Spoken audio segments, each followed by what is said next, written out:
দাঁড়ান বাবা, আমি বিয়ে করতে পারবো না। আমাকে ক্ষমা করো। কিন্তু আমি কোনো ভান করে এই বিয়ের আসরে বসে থাকতে পারছি না। আমি ইভানকে ভালোবাসি। হ্যাঁ, তুমি ঠিকই শুনেছো, আমি ইভানকে ভালোবাসি। আর শুধু আমিই না, ইভানও আমাকে ভালোবাসে।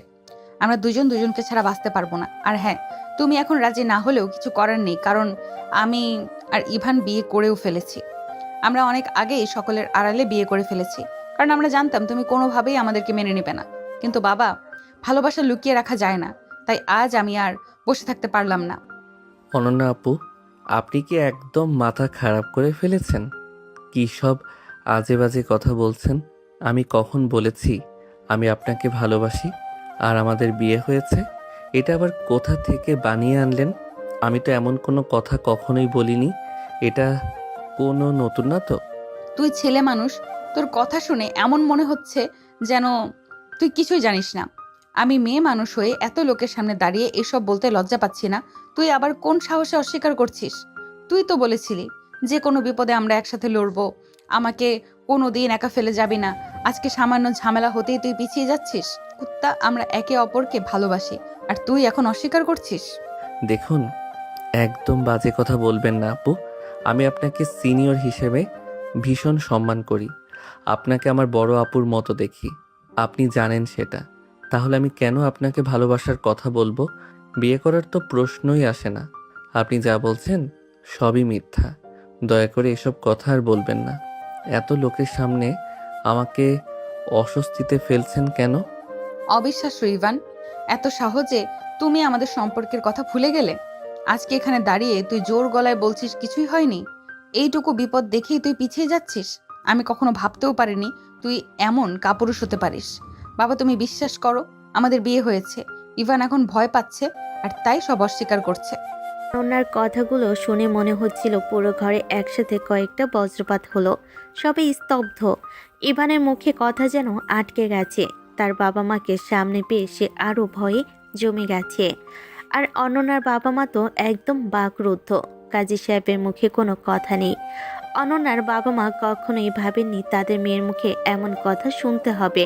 ঠিক তখনই যার সাথে অনন্যার বিয়ে হওয়ার কথা ছিল, রবিন, সে রেগে আগুন হয়ে ওঠে। অনন্যা, অনেকক্ষণ ধরে তোমার সব নাটক চুপচাপ দেখলাম। তুমি কি বিয়েটা ছোট বাচ্চাদের খেলা ভেবেছো? জীবনের সবচেয়ে গুরুত্বপূর্ণ ব্যাপার নিয়ে তুমি এমন অবহেলার মতো আচরণ করতে পারলে? এত বড় কথা তুমি আগে কেন বলনি? আর ইভান নামের সেই ছেলেটার সাথে তোমার বিয়ে হয়ে গেছে, এটা মানে কি? এতদিন তুমি কি সবার সাথে মিথ্যে চালিয়ে যাচ্ছিলে? এমন বাজে কাজ তুমি কিভাবে করতে পারলে? দেখো রবিন, আমি চাই না তোমার সাথে অন্যায় হোক। যদি আমি আজকে মুখ না খুলতাম, তাহলে বিয়েটা হয়ে যেত, আর তুমি ঠকে যেতে। আমি ইভানকে ভালোবাসি, এবং সত্যি কথা হচ্ছে আমাদের বিয়ে হয়ে গিয়েছে। আমি আজকে সব সত্যি বলে দিলাম, কারণ তোমাকে কষ্ট দিতে চাইনি। তুমি যদি বিশ্বাস না করো, সেটা তোমার ব্যাপার। তবুও সত্যি কিন্তু সত্যিই থাকবে। আমি এক ফোঁটাও বিশ্বাস করছি না তোমার এসব কথা। প্রমাণ আছে? কি প্রমাণ আছে তোমার কাছে যে তোমরা আসলে বিবাহিত? প্রমাণ চাই? ঠিক আছে, দাঁড়াও, তোমাকে প্রমাণে দেখাচ্ছি এখন। এই কথাটা বলেই অনন্যা ধীর পায়ে নিজের ঘরের দিকে হেঁটে গেল। ঘর বন্ধ করে সবাইকে অস্থিরতায় ছেড়ে দিল। বাইরে থাকা অতিথিরা ফিসফিস করতে শুরু করলো। কেউ বলছে অনন্যার মাথা খারাপ হয়েছে, কেউ বলছে এত ছোট ছেলের সাথে বিয়ে করার সাহসী বা কিভাবে পেল। অনন্যার বাবা মা মাথা নিচু করে লজ্জায় দাঁড়িয়ে রইল। ইভান দাঁড়িয়ে আছে ভয়ে, কাঁপতে কাঁপতে। সে তো জানি কিছুই হয়নি। তাহলে কি দেখাতে যাচ্ছে অনন্যা? তার ভেতরে আতঙ্ক বাড়তে লাগলো। ঠিক তখনই অনন্যা দরজা খুলে আবার ভিতরে এলো। তার হাতে একটা কাগজ। কোনো কথা না বলে সে কাগজটি রবিনের হাতে দিল। রবিন কাগজটা নিল, খুলে পড়ল, আর পড়ার সাথে সাথে তার হাত পা কাঁপতে লাগলো, যেন তার শরীর থেকে সব শক্তি এক মুহূর্তে উধাও হয়ে গেল। সঙ্গে সঙ্গে কাগজটা তার হাত থেকে মাটিতে পড়ে গেল। রবিনের হাত থেকে কাগজটি মাটিতে পড়ে যেতেই ইভানের বাবা এগিয়ে এসে সেটা তুলে নিলেন। তিনি প্রথম লাইন পড়তেই তার মুখের রং পাল্টে গেল। রাগে, হতাশায়, অবিশ্বাসে তার চোখ লাল হয়ে উঠল। তিনি সরাসরি ইভানের দিকে এগিয়ে গেলেন এবং কোনো সতর্কতা ছাড়াই ইভানের গালে একটি থাপ্পড় বসিয়ে দিলেন। ইভান মার খেয়ে অস্থির হয়ে দাঁড়িয়ে রইল। সে কোনোভাবেই বুঝতে পারছে না কি হচ্ছে। সে বারবার হাত থেকে কাগজটা কাঁপতে কাঁপতে নিয়ে নিজে পড়তে শুরু করলো। আর পরের সাথে সাথে তার নিঃশ্বাস আটকে গেল। কারণ সেটা আর কিছুই নয়, অনন্যার ইভানের বিয়ের কাবিননামা, এবং সেখানে তার নিজের সই, স্পষ্ট পরিষ্কার, একেবারে বাস্তবের মতো। ইভান অবাক হয়ে অনন্যার দিকে তাকালো এবং তার দিকে আস্তে আস্তে এগিয়ে গিয়ে বলল, এটা কি করে সম্ভব অনন্যা আপু? আমি তো কখনো এমন কোনো কাগজে সই করিনি। তাহলে আমার এই সই কোথা থেকে আসলো? কি করেছেন আপনি? আমার সই জাল করেছেন? দেখুন অনন্যা আপু, আমি আপনাকে অনেক সম্মান করতাম, কিন্তু আপনি নিজে থেকেই আমার চোখে ছোট হয়ে যাচ্ছেন। দেখো ইভান, একদম বাজে কথা বলবে না। মানছি তুমি তোমার বাবা মাকে ভয় পাও, তাই বলে তুমি সব দোষ আমার একার ঘাড়ে চাপাতে পারো না। তোমাকেও কিছুটা দায়ভার নিতে হবে। প্রেম যখন দুজনে করেছি, বিয়েও দুজনেই করেছি, তাহলে কথা আমি একা কেন শুনবো? কিসের প্রেম, কিসের বিয়ের কথা বলছেন আপনি? আপনি কি পাগল হয়ে গিয়েছেন? দেখুন অনন্যা আপু, প্লিজ মজা করবেন না। আমি বা এখানে যে সবাই উপস্থিত আছে তারা কেউই এখন মজা করার অবস্থায় নেই। সো দয়া করে সত্যিটা বলে দিন। কিসের সত্যির কথা বলছো তুমি? শোনো ইভান, এখানে একমাত্র সত্যি হলো তুমি আমার স্বামী আর আমি তোমার স্ত্রী। এর থেকে বড় বা কঠিন সত্য কিছুই হতে পারে না। আর দেখো, আমি মানছি আমার অনেক ভুল হয়ে গেছে, তোমাকে অনেক আগেই বলা উচিত ছিল, কিন্তু তারপরও এখনো সময় আছে। তুমি নিশ্চয়ই তোমার ভালোটা বুঝতে পারবে। অনন্যা দেখো, প্লিজ মজা করো না। আমি কিন্তু মজা করার অবস্থায় নেই। তুমি জানো আমি তোমাকে কতটা ভালোবাসি, তাই দয়া করে আমাকে কষ্ট দিও না। আমি এই কষ্টটা নিতে পারবো না, আর এই কষ্টটা সহ্য করার ক্ষমতাও আমার নেই। দেখো, সময় থাকতে আমি তোমাকে আরো বড় কষ্ট থেকে বাঁচানোর চেষ্টা করছি, কারণ এটা যদি আরো দেরিতে জানাজানি হতো তাহলে তোমার অনেক বড় ক্ষতি হয়ে যেত।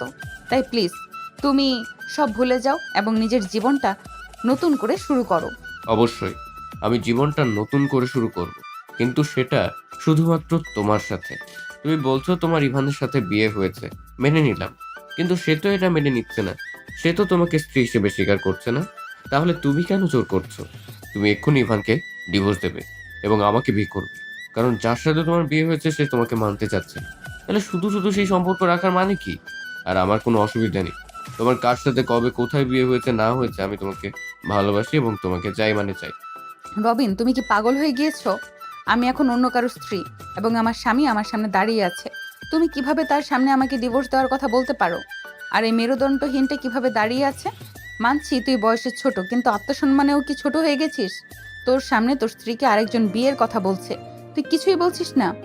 কি বলবো আমি? যেখানে আমি নিজেই বিয়েটা মেনে নিতে পারছি না, সেখানে আমার বলার কিছুই আসে না। দেখো অনন্যা আপু, তুমি ভালোভাবেই জানো আমি অনুকে কতটা ভালোবাসি। এখন যদি ও এটা জানতে পারে বা ওর পরিবার জানতে পারে, তাহলে আমাদের সম্পর্কটা ভেঙে যাবে। আমি তোমার কাছে অনুরোধ করছি, প্লিজ আমার এত বড় সর্বনাশ করো না। আমার কাছ থেকে আমার ভালোবাসাটা কেড়ে নিও না, প্লিজ। ইভানের কথা শুনে অনন্যা আরও রেগে যায়। নিজেকে শান্ত করার চেষ্টা করলেও বারবার ব্যর্থ হতে থাকে। তবু সে হার মানে না। অনন্যা আস্তে আস্তে তার বাবা মায়ের দিকে যায়, বাবার পা ধরে বসে পড়ে এবং কান্না করতে করতে বলে, বাবা, তুমি আমাকে নিজের হাতে মারো, ধরো, যা ইচ্ছা তাই করো, কিন্তু আমি ইভানকে ছাড়া থাকতে পারবো না। আমাকে ইভানকে ছাড়া থাকতে বলো না। সত্যি বলছি, আমি মরে যাব। ইভানকে আমি নিজের জীবনের থেকেও বেশি ভালোবাসি। ইভানকে ছাড়া আমার পক্ষে সম্ভব নয়। দয়া করো প্লিজ, আমাকে ইভানকে ভিক্ষা দাও। অনন্যা যখন দেখলো এত কিছু বলার পরও তার বাবা পাথরের মতো চুপ করে দাঁড়িয়ে আছে, তখন সে হাল ছেড়ে মায়ের কাছে যায়। মায়ের কোলে মাথা রেখে বলে, আম্মু, তুমি অন্তত আজকে একটু সাপোর্ট করো, না হলে আমি শেষ হয়ে যাব। যেখানে আমার স্বামী আমাকে মানছে না, পরিবার সাপোর্ট করছে না, আমি কোথায় দাঁড়াবো? তোমরা কি চাও আমি ধ্বংস হয়ে যাই? দেখো, যদি তোমরা এখনো আমার কথা না মানো, তাহলে আমি নিজের জীবনটাই দিয়ে দিব। ইভানকে ছাড়া আমার পক্ষে সম্ভব নয়। তার কান্না আর কথা শুনে অনন্যার বাবার চোখেও পানি চলে আসে। তিনি এগিয়ে গিয়ে ইভানের বাবার সামনে দাঁড়ালেন এবং মাথা নিচু করে বললেন, দোস্ত, তোকে কি বলবো বুঝতে পারছি না। তোর কাছে বলার মতো ভাষা নেই আমার। কিন্তু একটা কথা, মেয়েটা আমার অনেক আদরের। তুই জানিস অনন্য আমার কতটা হৃদয়ের কাছে। সেই মেয়ে যখন আজ প্রথমবার কিছু চাইছে, আমি তাকে না করতে পারি না। ওরা ভুল করেছে মানছি, কিন্তু আমরা তো ভুল করতে পারি না। আমি তোর কাছে আমার মেয়ের সুখটা ভিক্ষা চাইছি, তুই কি আমাকে দিবি? দরকার হলে আমি তোর পায়ে ধরতেও রাজি আছি। কি বলছিস? তুই কি পাগল হয়ে গেছিস? অনন্যা কি তোর একার মেয়ে? আমার কেউ না? তোর সুখের কথা আমি ভাববো না? ভুল তো শুধু অনন্যা একা করেনি, আমার ছেলেও করেছে। তাই ফলও ওদের দুজনকেই ভোগ করতে হবে। আমি আজকেই এখানে অনন্যা আর ইভানের বিয়ে দেব। কিন্তু বাবা, কোনো কিন্তু নয়। বিয়ে করার সময় মনে ছিল না? বাবা অনন্যা আপু মিথ্যা বলছে। আমার কখনোই তার সাথে কোনো সম্পর্ক ছিল না। আমি তাকে বড় বোনের মতো দেখি। কেন এমন মিথ্যা বলছে আমি জানি না। বিশ্বাস করো বাবা, আমি সত্যি বলছি। অনন্যার সাথে আমার কোনো সম্পর্কই ছিল না। বিয়ের তো প্রশ্নই আসে না। ঠিক আছে, তোমার কথা বিশ্বাস করলাম, কিন্তু অনন্যা যদি এখন মিথ্যা বলে, তাহলে এই সই, এই কাবিন, এগুলো কি মিথ্যা? ইভানের বাবার কথা শুনে ইভান একদম চুপ হয়ে যায়। কি বলবে ঠিক বুঝতে পারে না, কারণ এটা সত্যি। কাবির নামে যে সইটা আছে সেটা তারই। সারা বাড়িতে যেন নিস্তব্ধ ঝড় বয়ে গেল। কাবির নামার পাতায় স্পষ্ট ইভানের সই। হাজার চেষ্টা করেও সে অস্বীকার করতে পারছে না। যেন অদ্ভুত কোনো খেলায় ফেসে গেছে সে। কাগজটা হাতে নিয়ে দাঁড়িয়ে থাকা ইভানের মুখ শুকিয়ে গেছে, তার কণ্ঠ কাঁপছে। ইভান আস্তে আস্তে অনন্যার দিকে তাকিয়ে বলল, অনন্যা আপু, আমি সত্যিই জানি না কিভাবে এই সইটা এখানে এলো। এটা আমার সই ঠিকই, কিন্তু আমি তো কখনোই এমন কিছুর সঙ্গে জড়িত ছিলাম না। বিশ্বাস করুন, দয়া করে সত্যিটা বলুন প্লিজ। এটা কিভাবে হলো? ইভান, তুমি যতই মিথ্যা বলো, সত্য কখনো লুকিয়ে থাকে না। আর তোমার সইটা দেখেই সবাই বুঝে গেছে কি সত্য কি মিথ্যা। কিন্তু আমি তো আর কিছু বলার দরকার নেই ইভা। তুমি আর অনন্য ভুল করে ফেলেছ, ঠিক আছে? কিন্তু ভয়ে ঠিক করব। তোমাদের বিয়ে আজকে এখানেই সম্পূর্ণ হবে। কাকা না, প্লিজ আমাকে একটু শুনুন। আপনাদের শপথ, আমি কিছুই করিনি। কেউ আমাকে ফাঁসাচ্ছে, কেউ আমার সই জাল। চুপ! সই জাল করা যায়, কিন্তু এই কাবিনের নিচে সাক্ষীর সই, মোহরের অঙ্ক, রেজিস্টারের সিল, এগুলো কি জাল? বাবা, আমি জানি না, আমি সত্যিই জানি না। ইভানের চোখ থেকে পানি পড়তে শুরু করে। এত বড় বিপদে সে কখনো পড়েনি। চারপাশে সবাই তাকিয়ে আছে, কেউ সন্দেহের চোখে, কেউ ঘৃণায়, কেউ বা অবাক হয়ে। ঠিক তখনই ঘটনাটা আরও জটিল করে দিয়ে একজন এগিয়ে এলো, যে কাজী সাহেব ঘটনা স্থলে বসে সব দেখছিলেন। আমি একটু বলতেছি, কাবিনটা সত্যি। এখানে সব কিছু নিয়ম মেনে করা হয়েছে। দুই পক্ষের নাম, ঠিকানা, সিগনেচার, কোনো সমস্যা নেই। রেজিস্ট্রেশন নম্বরটিও আসল। কি? কাজী সাহেব, আমাকে একটু দেখেন। আমি আপনার সামনে কখনো গেছি? আমার সাথে কখনো কথা বলেছেন? আমি কখনো আপনার অফিসে গেছি? দেখো বাবা, তোমাকে আলাদা করে মেনে নেই, কিন্তু ডকুমেন্ট চেক করে আমি কাবিন করেছি, এটাই নিশ্চিত। ইভান এখন ভয়ের আগে হতাশায় কাঁপছে। সে অনুভব করছে তার পৃথিবী ভেঙে যাচ্ছে। এ সময় অনন্যা আস্তে করে তার দিকে এগিয়ে এসে খুব নরম কিন্তু তীক্ষ্ণ স্বরে বলল, এখন কি বুঝতে পারছো ইভান, সত্যকে এইভাবে অস্বীকার করে পালানো যায় না। তুমি চাইলেই বা কি, না চাইলেই বা কি, তুমি আমার স্বামী, আর এই সম্পর্ক কেউ ভাঙতে পারবে না। ইভান হঠাৎ করে পিছিয়ে গেল, যেন কোনো দানব দেখছে। আপনি ইচ্ছে করে করেছেন? এই কাগজ, এই সই সবই পরিকল্পনা করে করেছেন, কিন্তু কেন? আমি কি করেছি আপনার সাথে? অনন্যা একটু হাসলো, একটা ঠান্ডা দুর্বোধ্য হাসি। ভালোবাসা কখনো হিসেব করে হয় না ইভান, আর কখনো কখনো মানুষ তার ভালোবাসা রক্ষা করতে অনেক কিছুই করতে পারে। ইভান যেন ভেঙে পড়ল। আপনি আমাকে ধ্বংস করে দিবেন এভাবে? আমি অনুকে ভালোবাসি, আমি তাকে ছাড়া বাঁচতে পারবো না। এবার অনন্যার চোখ যেন আগুনে জ্বলে উঠল। অনু অনু অনু এই নামটা আর একবার আমার সামনে বললে আমি পাগল হয়ে যাব। তুমি আমার স্বামী হওয়ার অবস্থায় অন্য মেয়ের নাম মুখে আনবে, এটা আমি সহ্য করব না। পরিস্থিতি আরো খারাপ হতে থাকে। অনন্যার মা কাঁদছেন, ইভানের মা অজ্ঞান হয়ে পড়ে যেতে যেতে ধরা পড়লেন। অতিথিরা আতঙ্কে বেরিয়ে যাচ্ছে। বাড়ির ভেতর যেন ঝড়, বজ্রপাত আর অগ্নিকাণ্ড একসাথে ঘটছে। এমন সময় হঠাৎ বাইরে থেকে এক তরুণীর চিৎকার শোনা গেল। ইভান? সবাই ঘুরে তাকালো। দরজার সামনে দাঁড়িয়ে আছে অনু, চোখ ভরা আতঙ্ক, মুখ ভেজা কান্নার, শরীর কাঁপছে। তার পাশে তার বাবা মা। অনু চিৎকার করে ইভানের দিকে দৌড়ে এলো। ইভান, এটা কি কি হচ্ছে এগুলো? এটা কি সত্যি? তোমার তোমার বিয়ে হয়ে গেছে? তুমি সত্যি অন্য কাউকে বিয়ে করেছো? ইভান তড়িঘড়ি করে অনুর দিকে ছুটে গেল। না অনু, না, একদমই না। তুমি আমাকে বিশ্বাস করো, এটা সব মিথ্যা। অনন্যা আপু মিথ্যা বলছে। আমি কোনো বিয়ে করিনি। আমি শুধু তোমাকে ভালোবাসি। অনন্যা সামনে এসে দাঁড়ালো। অনু, দয়া করে ভদ্রতা দেখিয়ে এক পাশে হও। তোমার প্রেমিক এখন আমার স্বামী, বুঝেছো? আপু, আপনি এমন করবেন ভাবিনি। কেন করছেন এসব? ঘরে আবার নতুন ঝড় শুরু হলো। অনন্যা, ইভান, অনু তিনজনের চোখে 3 রকম দহন। সবাই স্তব্ধ। ঠিক তখন অনন্যার বাবা ধমক দিয়ে বলেন, কাজী সাহেব, বিয়ের প্রস্তুতি নেন, দেরি করা যাবে না, আজই বিয়ে হবে। শুধু তোমাকেই। আপু, ভালোবাসা যদি সত্যি হয় তাহলে কাউকে জোর করে ধরে রাখতে হয় না। আপনি আমাকে ভালোবাসেন এটা আমি বুঝি, কিন্তু আমি কি চাই সেটা জানতে চাননি কেন? আমার মতামত, আমার স্বাধীনতা, এসব কি আপনার কাছে কোনো মূল্য রাখে না? অনন্যা চুপ করে যায়। তার মাথা নিচু করে খুব ধীর স্বরে বলে, তাহলে তুমি কি এখন আমাকে ছেড়ে যাবে ইভান? আমার সবকিছু কি তোমার কাছে এতটাই তুচ্ছ? ইভান আরো কোমল গলায় কিন্তু দৃঢ়ভাবে বলে, কাউকে ছেড়ে যাওয়ার কথা আমি ভাবছি না, কিন্তু মিথ্যার উপর কোনো সম্পর্ক দাঁড়ায় না। অনন্যা চোখের জল লুকানোর চেষ্টা করে। পরিস্থিতি কঠিন, কিন্তু তাদের দুজনের মাঝে সম্পর্ক ভবিষ্যৎ এখন এই সত্য মেনে নেওয়ার পথেই দাঁড়িয়ে আছে। আঙ্কেল, আপনি কি বলছেন? আজকে এখন এই মুহূর্তে বিয়ে দিবেন? মানে তাহলে আমার কি হবে? আপনি এভাবে আমাকে এবং আমার পরিবারকে অপমান করতে পারেন? যে তোমার সাথে সারা জীবন সংসার করবে, সে যদি তোমাকে বিয়ে করতে রাজি না হয়, তাহলে আমি কি করে জোর করে তার সাথে তোমাকে একসাথে বেঁধে দিতে পারি বলো? হাজার হলেও তো আমি বাবা, আমাকে তো আমার সন্তানের দিকটাও ভেবে দেখতে হবে। এটা আপনি কি বললেন? আপনি নিজের সন্তানের ভালো চাইতে গিয়ে আরেকজনের সন্তানের সঙ্গে অন্যায় করছেন। এটা কি আপনি বুঝতে পারছেন না, নাকি বুঝতে চাইছেন না? আপনি যেমনটা ভাবছেন বিষয়টা এমন নয়। আচ্ছা, আপনি আমার জায়গায় থাকলে কি করতেন বলেন? এখানে আমাদের কী বা করার আছে, যেখানে ওরা নিজেদের মধ্যে সিদ্ধান্ত নিয়েছে? অনেক হয়েছে রবিন, চলো এখান থেকে। তোমাকে এখানে বিয়ে করতে হবে না।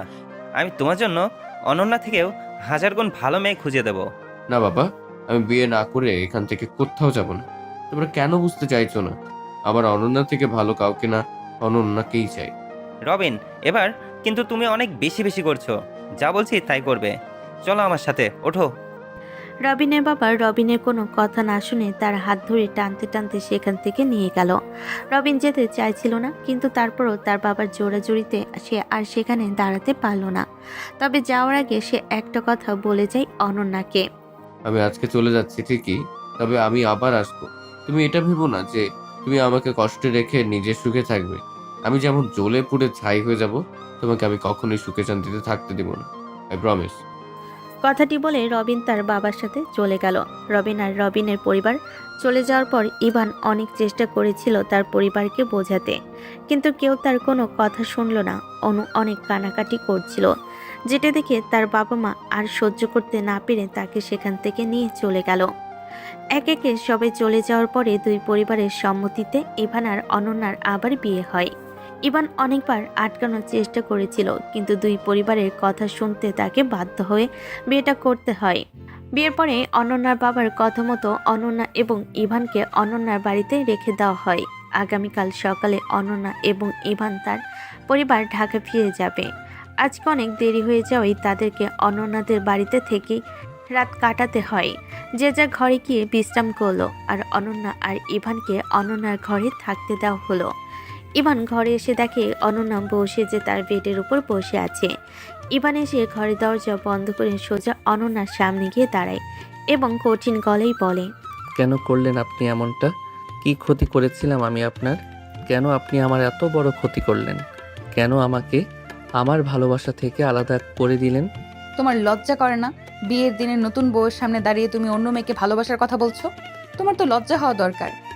লজ্জা আমার না, আপনার হওয়া দরকার। নিজের থেকে হাঁটুর বয়সের একটা ছেলেকে মিথ্যে অপবাদ দিয়ে পাশে নিয়ে জোর করে বিয়ে করলেন। আপনার মধ্যে যদি বিন্দু মাত্র লজ্জা বোধ থাকতো তাহলে আপনি আমাকে এসব কথা বলতে পারতেন না। ইভান, এবার কিন্তু তুমি আমাকে অপমান করছো। ভুলে যেও না, আমি কিন্তু এখন তোমার বিবাহিত স্ত্রী। তাই তুমি আমাকে এইভাবে ছোট করে কথা বলতে পারো না। এই চুপ করেন তো। আমি অন্তত আপনার মুখ থেকে ন্যায় অন্যায়ের কোনো কথা শুনতে চাই না। আজকে আপনি আমার যে ক্ষতিটা করেছেন আমি জীবনেও আপনাকে ক্ষমা করতে পারবো না। আমি যতটা সম্মান আপনাকে করতাম তার দ্বিগুণ এখন আপনাকে ঘৃণা করি, প্রচুর ঘৃণা করি।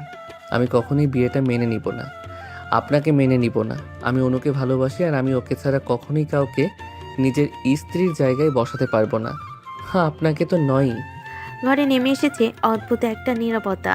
বাইরে গভীর রাত, পুরো বাড়ি ঘুমিয়ে আছে, কিন্তু এই ঘরের ভেতর এখনো অশান্তি, রাগ হারানোর বেদনা আর অঝোর কান্নার গন্ধ মিশে আছে। ইভানের বুকের ভেতর আগুন আর অনন্যার চোখে ভেতর ঝড়।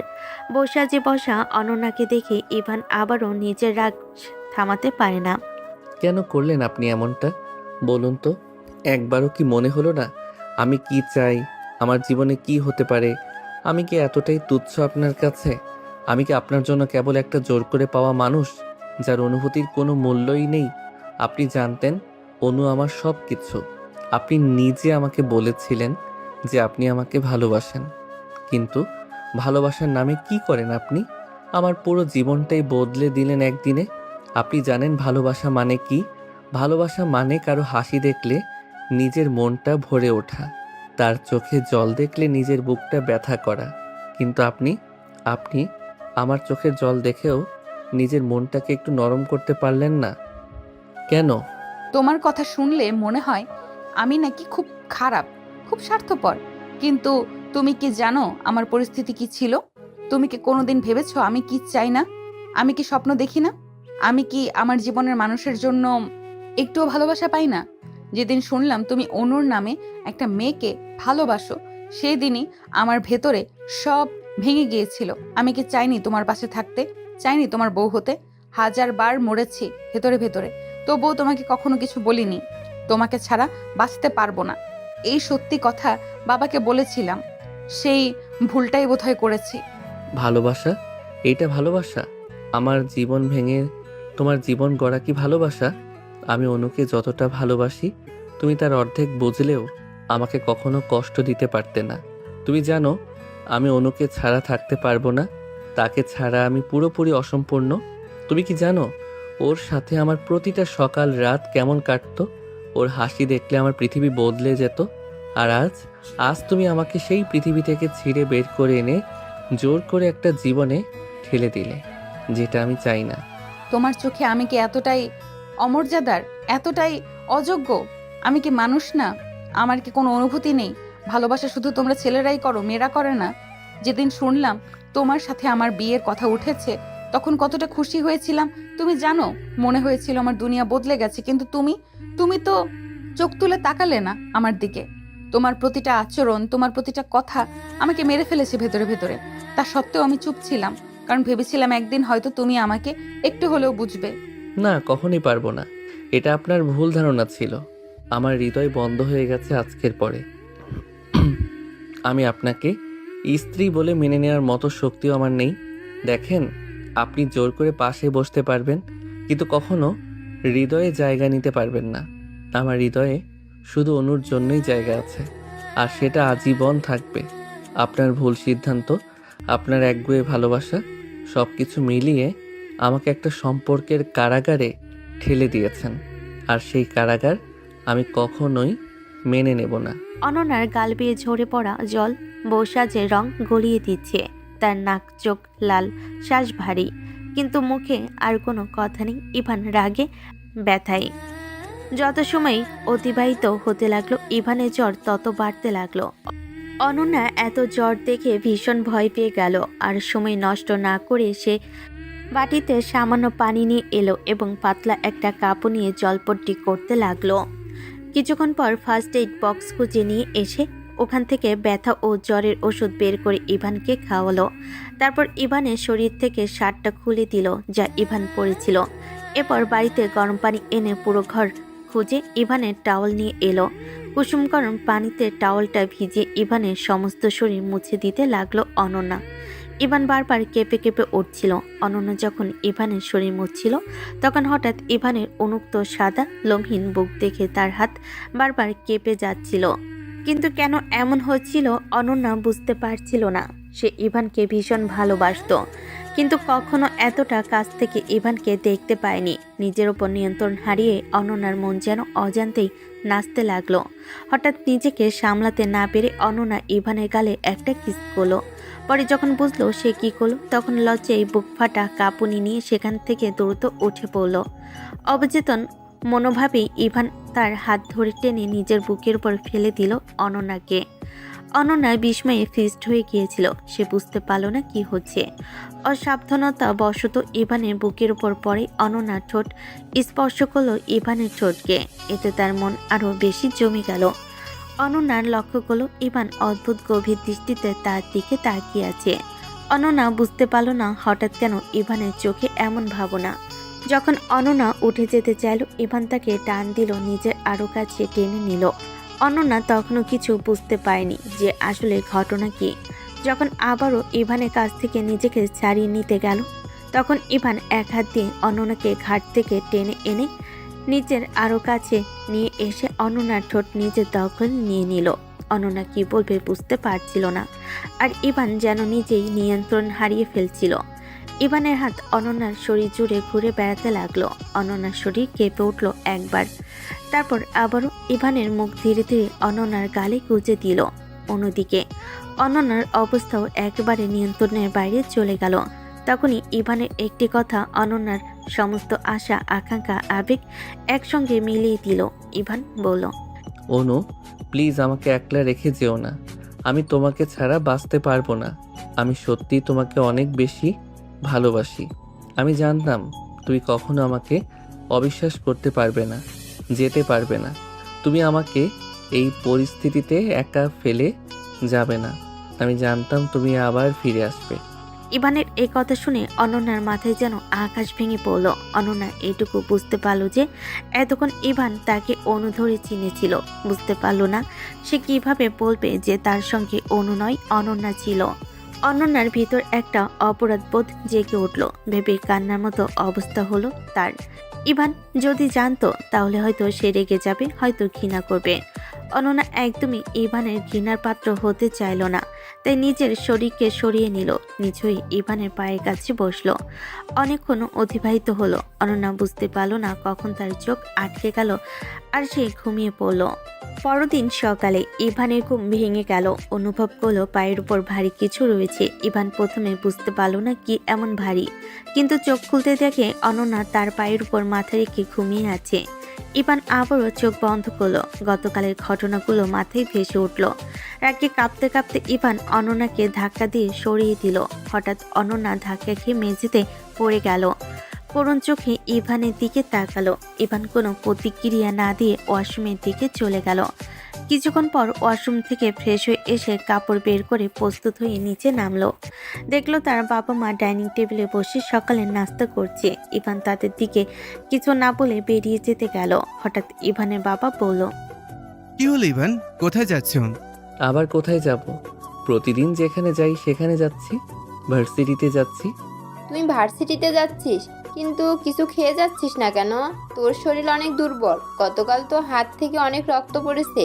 রাতে তো মনে হয় জ্বরও হয়েছিল। তোর তো হালকা ব্যথাতেও জ্বর চলে আসে।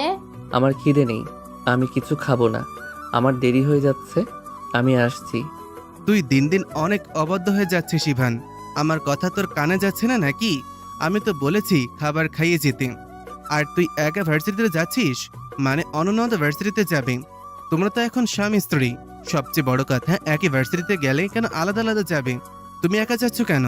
আমি তো অনেক কথা বলেছিলাম গতকাল, কিন্তু তোমরা শুনলে? তোমাদের কানে গিয়েছিল।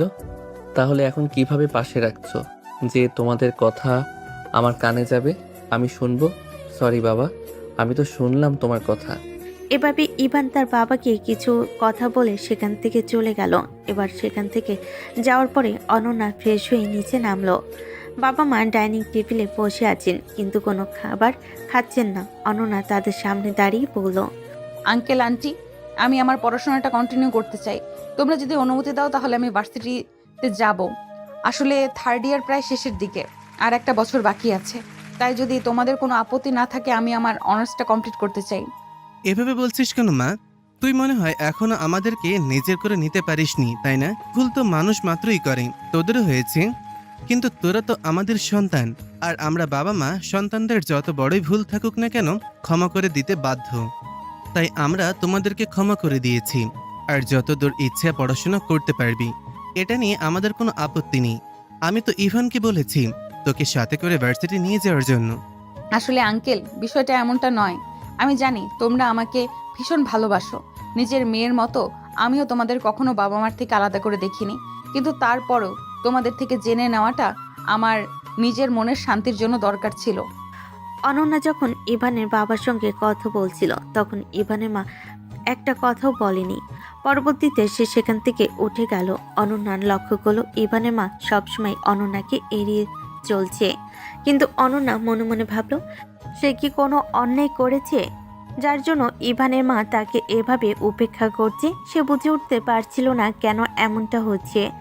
অনন্যা ইভানের বাবার সঙ্গে নাস্তা করে ভার্সিটির উদ্দেশ্যে রওনা দিল। এমন সময় পেছন থেকে ইভানের বাবা বলল, দাঁড়াও না, তোমাকে একা যেতে হবে না, আমি তোমাকে পৌঁছে দিয়ে আসছি।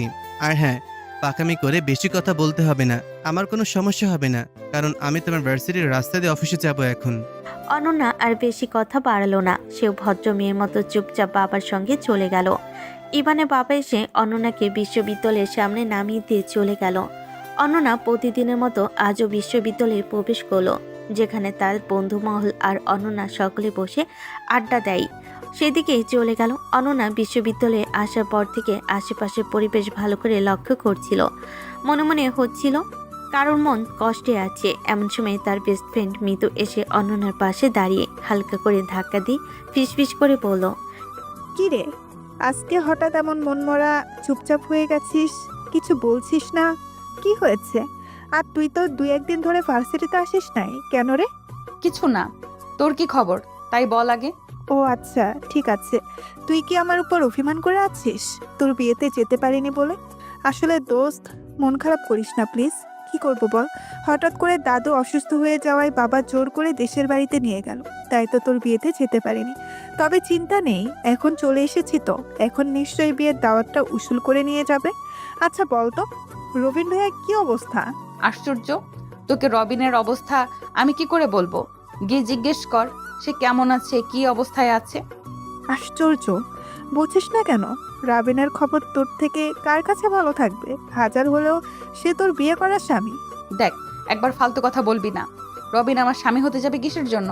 রবিনের সাথে আমার বিয়ে ঠিক হয়েছিল, কিন্তু শেষ পর্যন্ত রবিনের সাথে আমার বিয়েটা হয়নি। রবিনের সাথে তোর বিয়ে হয়নি মানে? তার মানে তোর বিয়ে ভেঙে গিয়েছে, তুই বিয়ে করিসনি? দেখ না, আমি তোকে আগেই নিষেধ করেছিলাম, পাগলামি করিস না। তুই যে রাস্তায় হাঁটছিস সেটা ঠিক না। তুই নিজের কথা ভাবতে গিয়ে তোর পরিবারের কথা ভাবছিস না, তোর বাবা মার মান সম্মানের কথা তুই একবারও ভাবছিস না। এটা কিন্তু ঠিক না। কিন্তু আমি কি করতাম বলতো? এছাড়া তো আমার কোনো উপায় ছিল না।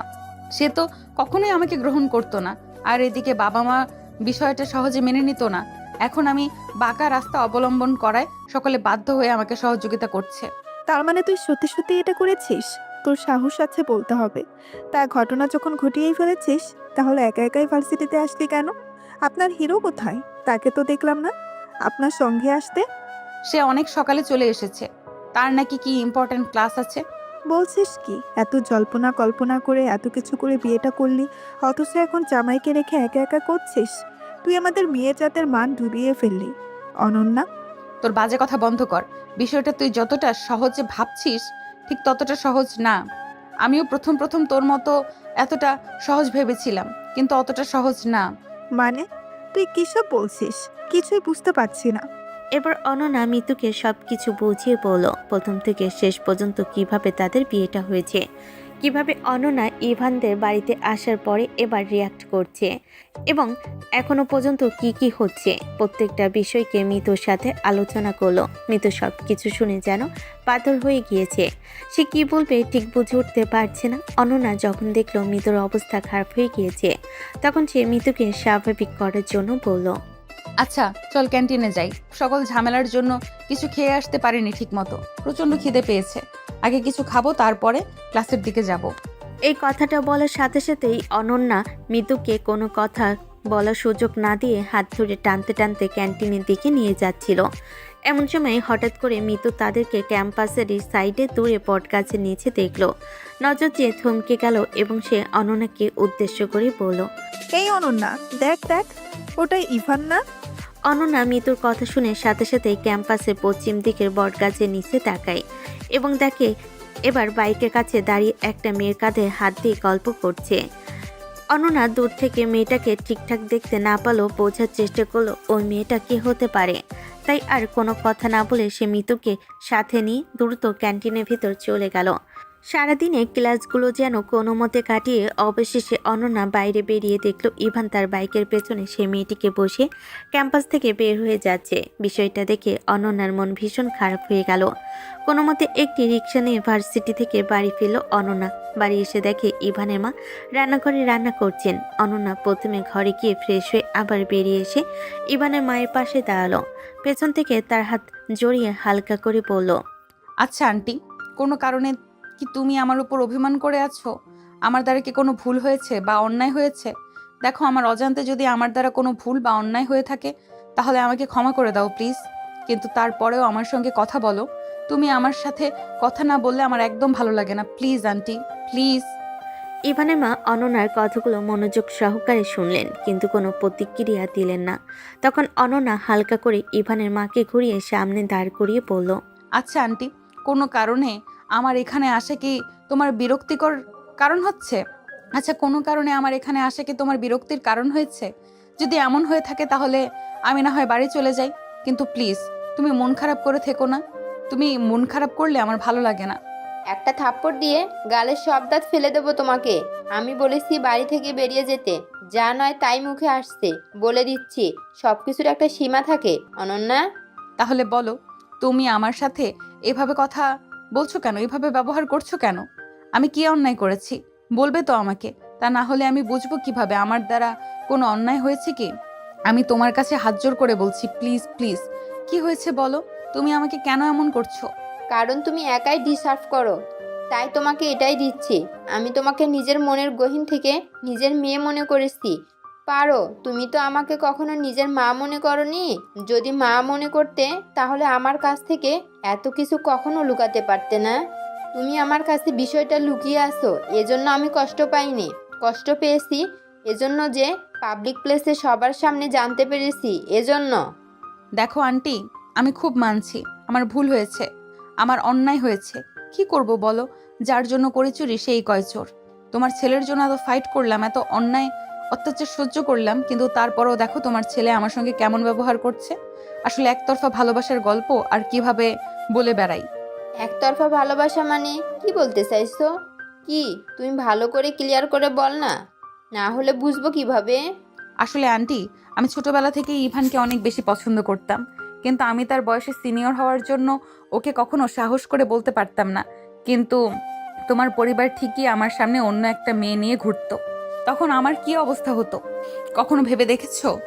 এত কিছুর মাঝে সব থেকে বড় সত্যি এবং একমাত্র সত্যি যেটা, সেটা হলো আমি তোমার ছেলেকে ভালোবাসি, নিজের থেকেও বেশি ভালোবাসি। আমাকে বললি না কেন? তাহলে আমাকে বলতে পারতে, তাহলে আমি ঠিক কোনো না কোনো ব্যবস্থা গ্রহণ করে নিতাম। কি করে বলবো বলো? আমি তো একদিক দিয়েও ভয় পেয়েছিলাম তুমি আর আঙ্কেল যদি জানতে পারো এবং আমাকে ভুল বোঝো তাহলে কি হবে। একবারও ভেবে দেখেছো?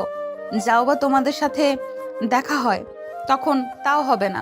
আমি তো বুঝলাম, তাহলে তোদের বিয়ে বিষয়টা কি যদি একবার বলতে, কারণ এটা নিয়ে অনেক। ইভানের মা এই বিষয়টা নিয়ে আর কোনো কথা বলার সুযোগ পেল না, কারণ হঠাৎ করে ইভান বাড়িতে ফিরে এলো। এসে তার মাকে ডাকাডাকি করতে লাগলো এবং বলল তার ভীষণ খিদা লেগেছে, খাবার দেওয়ার জন্য বলে ইভান নিজের ঘরে চলে গেল ফ্রেশ হওয়ার জন্য। তাই বলে মা আবার নিজের কাজে ব্যস্ত হয়ে যায়। রান্না শেষ করে খাবার রেডি করে অনন্যার হাতে দিয়ে বলে ইভানকে দিয়ে দেওয়ার জন্য। অনন্যা খাবার নিয়ে টেবিলে রেখে দেখে টেবিলে বসে ইভান ফোন চালাচ্ছে। অনন্যা খাবারের প্লেটটা নিয়ে গিয়ে ইভানের সামনে রাখে। ইভান খাবার মুখে নিতে যাবে, এমন সময় পাশে তাকিয়ে দেখে অনন্যা তার জন্য খাবারের প্লেট নিয়ে এসেছে। তাই সে খাবারটি না খেয়ে খাবারের প্লেটটি মেঝেতে ছুঁড়ে মারল। এমন সময় রান্নাঘর থেকে ইভানের মা বেরিয়ে এলো, এসে জিজ্ঞেস করলো, কি হলো? কিসের শব্দ হচ্ছে এখানে এত? ইভানের মা বাইরে এসে দেখে অনন্যার দিকে তেড়ে যাচ্ছে ইভান এবং তিনি নিজেই তাকিয়ে দেখে খাবারের প্লেটটি নিচে পড়ে আছে। এমন ব্যবহার দেখে ইভানের মা ভীষণ রেগে যান এবং ইভানের দিকে এগিয়ে গিয়ে ইভানের গালে জোরে একটা চড় মারে এবং বলে, অনেকদিন ধরে তোমার এসব বেয়াদবি লক্ষ্য করেছি, কিন্তু তোমাকে কিছু বলছি না তাই বলে এমনটা ভেবো না যে তোমাকে আমি কখনো কিছু বলতে পারবো না। নিজের স্ত্রীর সঙ্গে কেমন ব্যবহার করতে হয় সেটা তো তুমি জানো না, কিন্তু তাই বলে একটা মেয়ের সাথে কিভাবে ব্যবহার করতে হয় সেটা কি আমি তোমাকে কখনো শেখাইনি? আম্মু, তুমি নিজে ওই ছলনাময়ী ছলনার কাছে হেরে গেলে। ঠিক আছে, আমি খারাপ তো, আমি তোমাদের কাছে আর কখনো আসবো না। ইভান কথাটি বলেই নিজের ঘরে গিয়ে ঘরের দরজা লক করে দিল। এরপর ইভান অনন্যাকে তো দেখতেই পারতো না, সাথে তার পরিবারের সঙ্গেও ঠিকমতো সময় দিত না, কথা বলতো না এবং অনন্যা তার আশেপাশে থাকলে ভীষণ অন্যায় অত্যাচার করত, অপমান করত, অনন্যাকে ছোট করে কথা বলতো সবসময়। ভার্সিটিতে গেলে অনন্যা তার সাথে কথা বলার চেষ্টা করলে অনন্যাকে ভার্সিটিতেও সবার সামনে অনেকবার অপমানিত হতে হয়েছে। একদিন ইভানের ভীষণ মাথা ব্যথা করছিল, এমন সময় অনন্যা তার জন্য জানি আসে। সেটা ইভান ছুঁড়ে মারতে গেলে গরম জাগিয়ে পড়ে অনন্যার হাতে। গরম অনন্যার হাতে পরে হাত অভ্যাস খানিকটা পড়ে যায়, কিন্তু তারপরও ইভান একটা খোঁজ নেয় না। অনন্যাকে কখনই ইভান তার বেডে জায়গা দেয়নি। এই ঠান্ডার মধ্যে মেয়েটা মেঝেতে একটা পাতলা চাদর বিছিয়ে ঘুমিয়ে থাকে, কিন্তু কখনো ইভান একটা খোঁজ নেয়নি। কি রে অনন্যা, ইভান তোর সাথে এত বাজে ব্যবহার করে, তুই তাও তা কিছু বলিস না কেন? তুই তো শুধু তাকে ভালোবাসিস, সে কোনো অন্যায় তো করিসনি, তাহলে কেন সে বারবার তোকে এত অপমান অপদস্থ করে? তুই নিজেও কিছু বলিস না, আমাকেও কিছু বলতে দিস না কেন বলতো? যেখানে ও নিজেই সব থেকে বড় অন্যায় করছে, ঘরে ও স্ত্রী থাকা অবস্থাতেও বাইরের মেয়েদের সঙ্গে ঘুরে বেড়াচ্ছে। সরি, সব ঠিক হয়ে যাবে। ওকে হঠাৎ করে এত বড় একটা আঘাত দিয়েছি আমার থেকে, তাই হয়তো আমার প্রতি অভিমান করেছে। ওকে একটু সময় দে, ও ঠিক হয়ে যাবে, চিন্তা করিস না। আচ্ছা চল ক্লাসে যাই। অনন্যার মিতু তাদের ক্লাসে যাচ্ছিল, এমন সময় মাঠের মাঝখান থেকে কেমন যেন অনেক মানুষের আওয়াজ শোনা যাচ্ছিল। তাই জন্য আগ্রহী হয়ে অনন্যা এবং মিতু সেদিকে এগিয়ে যায়। সামনের দিকে এগিয়ে যা দেখে তার জন্য হয়তো তারা প্রস্তুত ছিল না। মাঝখানে হাঁটু মুড়িয়ে বসে ইভান গোলাপ ফুলের তোড়া নিয়ে অনুকে প্রপোজ করছিল, আর সবে হাততালি দিয়ে তাদের উৎসাহ দিচ্ছিল এবং অনু ভীষণ খুশি হয়ে ইভানের হাত থেকে সেই ফুলের তোড়াটা নিয়ে নেয়।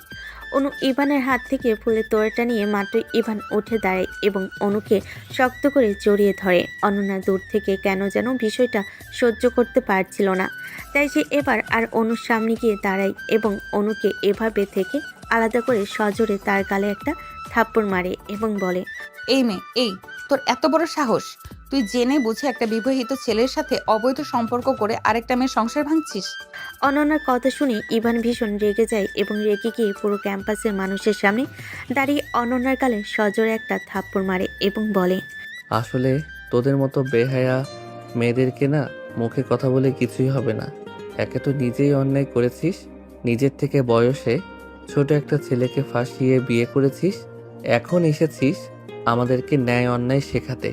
যেটা তুই নিজে করেছিস সেটা কি খুব ভালো করেছিস? একবার ভেবে দেখ তো। ইভান, চুপ, একদম চুপ, আর কোনো কথা বলবি না। এই যে হ্যালো গাইস, অ্যাটেনশন প্লিজ।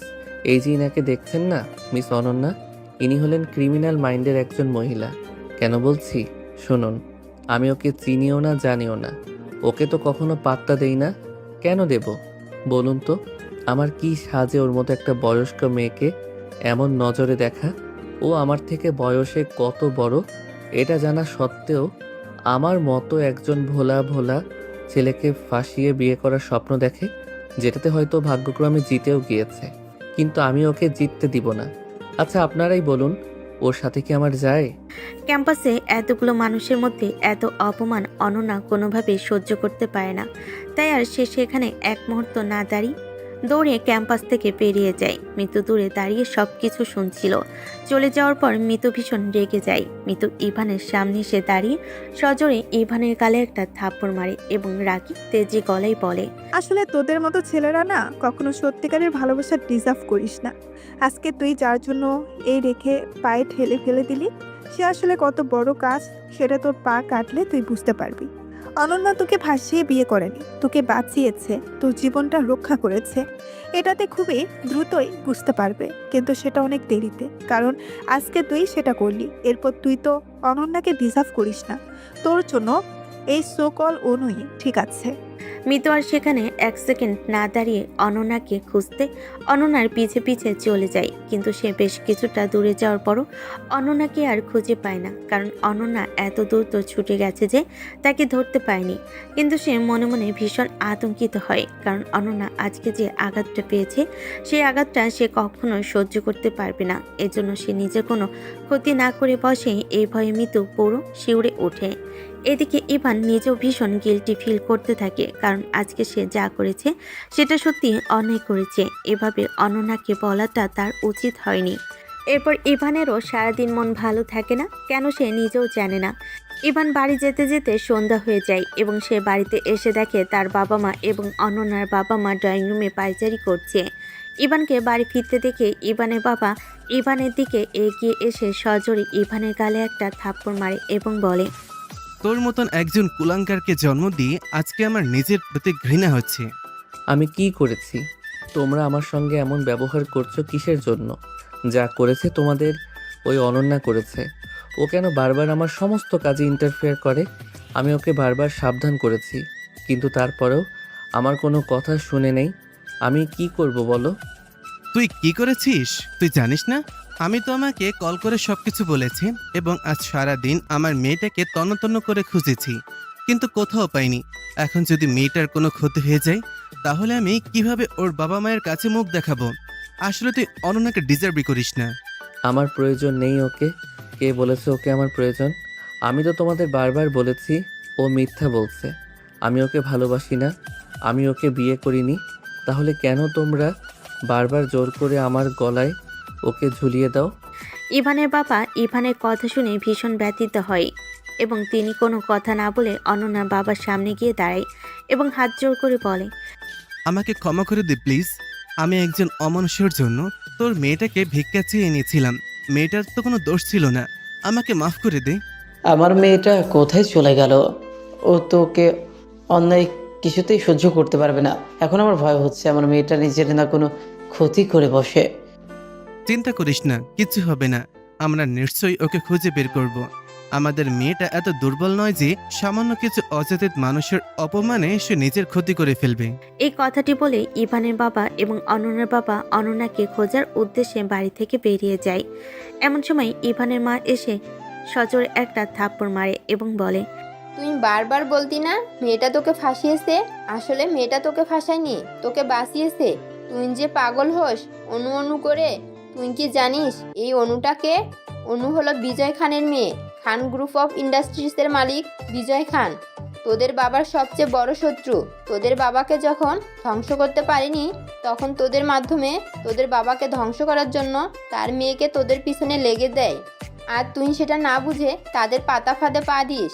এখনও সত্যিটা বললাম, তাহলে তুই কখনো বিশ্বাস করতেও পারতিস না আমাদেরকে। তাই সেদিন প্ল্যান করে অনন্যাকে বলি অভিনয় করার জন্য। আসলে তোদের বাবা মনে মনে চাইতেন না তোদের স্ত্রী হয়ে আসুক, কিন্তু ফোনেও না তোদের থেকে বয়সও বড় জন্য সে কখনো সাহস করে অনন্যার বাবাকে বলতে পারেনি তোদের বিয়ের কথাটা। কিন্তু হঠাৎ করে একদিন কোনোভাবে আমরা জানতে পারি অনন্যা তোদের মনে মনে পছন্দ করে। তাই তোদের বাবা এই সুযোগটা কখনোই হাতছাড়া করতে চায়নি। তখন অনন্যার বাবা এবং অনন্যার সাথে কথা বলে এবং অনন্যা রাজি হয়ে যায় তোদের এই সিচুয়েশন থেকে বের করে আনতে সাহায্য করার জন্য। তাই সেদিন সে বিয়ের দিন ওই নাটকটা করেছিল। আর কাবিননামায় সই অনন্যা তোদের থেকে নেয়নি, সেটা তুই নিজেই করে দিলি। যেটা তোদের বাবা ব্যবসায়ী কাগজ বলে তোদের থেকে অনেক আগেই সই করে নিয়েছিল। আর সত্যি আমার ভীষণ কষ্ট হচ্ছে, কষ্ট তোলে করুণা হচ্ছে তোদের প্রতি। বিশ্বাস কর, আজকে নিজেকে ভীষণ অপরাধী মনে হচ্ছে তোকে জন্ম দিয়ে। তবে একটা কথা মাথায় রাখিস, যদি আজকে অনন্যার কিছু হয়ে যায় তাহলে আমি কখনোই তোকে ক্ষমা করতে পারবো না। ইভান তার মায়ের কথাগুলো শুনে ভীষণ শকড হয়, কারণ অনন্যা তো কখনো তাকে ঠকায়নি। সে তো চেয়েছে বারবার তাকে বাঁচানোর জন্য, কিন্তু সে বারবার ভুল বুঝে অনন্যাকে অপমান অপদস্থ করেছেন। এরপর অনন্যার মা ইভানের দিকে এগিয়ে আসে এবং বলে, তুমি না বলেছিলে তোমার সর্বোচ্চ চেষ্টা করে তুমি আমার মেয়েকে ভালো রাখার চেষ্টা করো। এটা তোমার ভালো রাখা। এটা যদি তোমার ভালো রাখা হয় তাহলে তুমি আমার মেয়েকে খারাপ রাখতে। ইভান অনন্যার মায়ের কথাগুলো শুনে ভীষণ কষ্ট পায়। আর এদিকে অনন্যার মা স্বাধীন কান্না করে যাচ্ছে। ইভান কারোর সাথে আর কোনো কথা বলে না।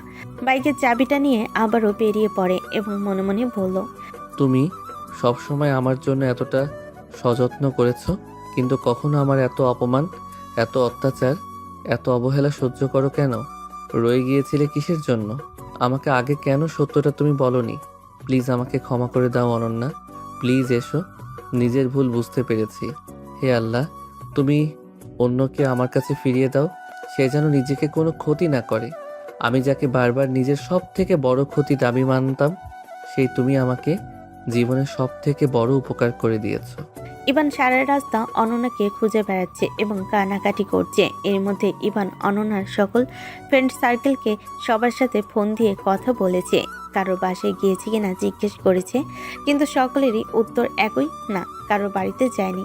এতে ইভানের ভয় আরও বেড়ে গেল। হঠাৎ আকাশে বিদ্যুৎ চমকাতে শুরু করেছে। আবহাওয়া যেন নিজেই ইভানের সাথে তাল মিলিয়েছে। ইভানের মনে মাঝে যেমন ঝড় চলছে, ঠিক তেমনি পরিবেশও ঝড় বাতাসের দাপট দেখাচ্ছে। এর মাঝে হঠাৎ করে বৃষ্টি শুরু হয়ে যায়, কিন্তু ইভান কোথাও অনন্যাকে খুঁজে পাচ্ছে না। সারাদিন ধরে খুঁজে বেরিয়ে রাতে বৃষ্টিতে ভিজে ক্লান্ত হয়ে রাত গভীর। শহরের বৃষ্টিতে ভিজে ভিজে ইভানের হৃদয় যেন আরো ভারী হয়ে উঠছে। সারাদিন ধরে অনন্যাকে খুঁজে ফিরেছে সে, তার খোঁজ পায়নি। আশঙ্কায় বেদনায় পীড়িত এই যুবক এখন একাকী শহরের নির্জন গলিতে দাঁড়িয়ে আছে। তার মন অশান্ত। হঠাৎ এক কোণায় দেখতে পেল অনন্যাকে। অনন্যার চোখ ভেজা, চেহারা ক্লান্ত, কিন্তু মনের ভেতর এক অচেনা দৃঢ়তা স্পষ্ট। অনন্যা, আমি তোমাকে সারা দিন খুঁজেছি। আমার ভুলগুলো তুমি ভুলে যেতে পারো না জানি, কিন্তু দয়া করে আমাকে একটা সুযোগ দাও। আমি ভুল বুঝেছিলাম, আমি তোমাকে আঘাত দিয়েছি, সেজন্য সত্যি দুঃখিত। আমাকে ক্ষমা করো, আমি তোমাকে হারাতে চাই না। ইভান, তুমি কি ভাবছো? কিভাবে আমি এত সহজে তোমার কাছে ফিরে আসব? তুমি আমাকে বারবার কষ্ট দিয়েছো, আমার বিশ্বাসের সঙ্গে খেলেছো। আমি কিভাবে আবার তোমাকে বিশ্বাস করব? আমি জানি আমার কথা তোমার কাছে শুধুই প্রতিশ্রুতির মতো শোনাচ্ছে, কিন্তু আমি বদলে গেছি অনন্যা। আমি বুঝতে পেরেছি তোমার ভালোবাসার মূল্য, আর তোমার ছাড়া আমি কিছুই না। তুমি ছাড়া আমার জীবন অন্ধকার। আমি প্রতিদিন প্রমাণ দিতে চাই তোমার পাশে থাকার জন্য আমার ইচ্ছেটা সত্য। তুমি যে কথাগুলো বলছো সেগুলো আমি শুনেছি অনেকবার, কিন্তু এবার তোমার কথাগুলো, তোমার কাজগুলো দেখাতে হবে। শুধু কথা দিয়ে বিশ্বাস ফিরে আসে না। আমি জানি, আর আমি প্রস্তুত তোমার বিশ্বাস ফিরে পেতে। তোমার জন্য আমি প্রতিদিন লড়াই করব। তোমাকে সুখ দেওয়ার জন্য আমার সব কিছু উৎসর্গ করব। কিন্তু আমার মনে দাগ পড়ে গেছে, সেই দাগ মুছে যাওয়া সহজ নয়। তারপর পরে কয়েকদিন ইভান অনন্যার প্রতি তার ভালোবাসা প্রমাণ করার জন্য ছোট ছোট কাজ করে যেতে থাকে। প্রতিদিন সকালে তার জন্য একটি করে চিঠি রেখে যায়, যেখানে থাকে তার ক্ষমা চাওয়ার কথা ও ভালোবাসার গভীর অনুভূতি। কখনো ছোট্ট একটি ফুলের তোড়া, কখনো তার প্রিয় গান গাইতে তার জন্য ভিডিও পাঠায়। একদিন সন্ধ্যায় ইভান অনন্যাকে নিয়ে যায় শহরের এক ছোট পার্কে, যেখানে সূর্যাস্তের সোনালি আলো নদীর জলে পড়ছে। অনন্যা, তুমি কি দেখছো? সূর্যটা ধীরে ধীরে ডুবে যাচ্ছে, ঠিক যেমন পুরনো সব কষ্ট ধীরে ধীরে মুছে যাবে আমাদের জীবনে। আমি চাই তোমার জীবনে শুধু সুখ আর শান্তি থাকুক। আমি চাই আমি তোমার পাশে থাকবো সারা জীবন। আমি অনুভব করতে পারছি তোমার ভালোবাসার গভীরতা। হয়তো তোমার কথা সত্যি হৃদয়ের গভীর থেকে এসেছে। ধীরে ধীরে আমার মন খুলছে তোমার জন্য। তোমার এই বিশ্বাস আমার জন্য পৃথিবীর সব থেকে মূল্যবান উপহার। আমি প্রতিজ্ঞা করছি আর কখনো তোমাকে কষ্ট দেব না। আমরা একসাথে জীবনের সব কষ্ট জয় করব। আমি তোমার হাত ছাড়বো না ইভান। তুমি আমার জীবনের আশ্রয়, আমার ভালোবাসার ঠিকানা। কিছুদিন পর এক রাতে তারা একসাথে নদীর ধারে বসে। বৃষ্টি আবারও শুরু হয়েছে, কিন্তু এবার সেটা যেন তাদের ভালোবাসার উৎসব। অনন্যা, তোমাকে পাওয়ার জন্য আমি কত যুদ্ধ করেছি, কতবার নিজের ভুল বুঝেছি। আজ আমি শুধু তোমার সঙ্গে থাকতে চাই, ভালোবাসার সুরে জীবন সাজাতে চাই। আমি জানি তোমার ভেতরে পরিবর্তন এসেছে। তুমি আমাকে বুঝতে শিখেছো। আমি আজ তোমার পাশে আছি এই নতুন জীবনের জন্য। ইভান ধীরে ধীরে তার চোখে চুম্বন দিয়ে বলে, আমাদের ভালোবাসা শক্তিশালী, যা সব কিছু পার করে যাবে। তুমি আমার প্রাণ, আমার সব। সেই রাত থেকে তাদের জীবনে ঝড় থেমে গিয়েছিল। তারা একসঙ্গে চলো ভালোবাসার আলোকময় পথ ধরে, যেখানে কষ্টগুলো স্মৃতি হয়ে রয়ে গেল আর বিশ্বাস আর ভালোবাসার স্নিগ্ধ আলো তাদের পথ প্রদর্শক।